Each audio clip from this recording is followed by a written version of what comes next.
মেয়েটির মাছ বিক্রেতার স্বামী তাকে নিয়ে গেল বিশাল জলাশয়ের ধারে। দেখালো এদিকে আমাদের হাঁস মুরগির খামার, পাহাড়ের ওপাশে গরু ছাগল, আর এদিকে মাছের খামার। আসলে প্রায় 80% জমি আমাদের পরিবারের নিয়ন্ত্রণে। মেয়েটি স্তব্ধ হয়ে গেল। স্বামী মুচকি হেসে বলল, এই কয়েকশো কোটি টাকা আপাতত তোমার খরচের জন্য রাখো। পরবর্তী দৃশ্যে দেখানো হয় মেয়েটি যায় এক ফাংশনে। তখনই একজন সহকারী এসে বলে বাইরের অতিথিরা এসে গেছে। মেয়েটি দেখুন তার ছোট বোন স্বামীকে নিয়ে সেখানে এসেছে। বড় বোন ছোট বোনকে দেখে মুখ ঢাকতে চাইলো। বড় এটা দেখে ডাক দেয়, দাঁড়াও। স্বামী বলে, তুমি কি তাকে চিনো? ও তো গ্রামের মাছ বিক্রেতার বউ, এখানে কি করছে? ছোট বোন তখন তাকে অপমানিত করতে মদের গ্লাস কেড়ে দিয়ে তার মুখে মদ ছুঁড়ে মারে। সবাই অবাক। মেয়েটি জানায়, আমি আমার স্বামীর জন্য অপেক্ষা করছি। তোদের মতো ছোট লোকদের ভেতরে ঢুকতে দিয়েছে কে? তোমাদের মতো লোকেরা তো চুরি ছাড়া কিছু জানে না। আমার স্বামী সৎভাবে রোজগার করে, তুমি অপমান করতে পারো না। ছোট বোন স্বামীকে বলে, আজ কিন্তু আমরা সমিতির প্রতিনিধি, যদি কেউ চুরি করে আমাদের সম্মান নষ্ট হবে। স্বামী গার্ডদের বলে, ওকে তল্লাশি করো। মেয়েটি চিৎকার করে, আমাকে ছাড়ো, আমি চোর নই।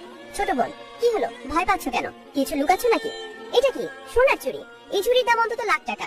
তোমার মাছওয়ালা স্বামী এসব কোথা থেকে আনলো? মেয়েটি বলে, এগুলো আমার স্বামী দিয়েছে। তখনই মেয়েটির কাছ থেকে নিচে পড়লো ডায়মন্ডের নেকলেস।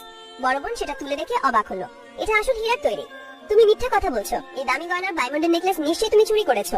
বড় বোনের স্বামী গার্ডের আদেশ দেয়, এত বড় অনুষ্ঠানে চুরি করার সাহস? ওকে ধরে নিয়ে যাও। বড় বোন বলে, তোমরা ভুল করছো, আমি কিছু চুরি করিনি। মেয়েটি চিৎকার করে, আমাকে ছাড়ো, আমি চোর নই। ঠিক তখনই সেখানে এসে হাজির হয় মেয়েটির মাছ বিক্রেতার ধনী স্বামী।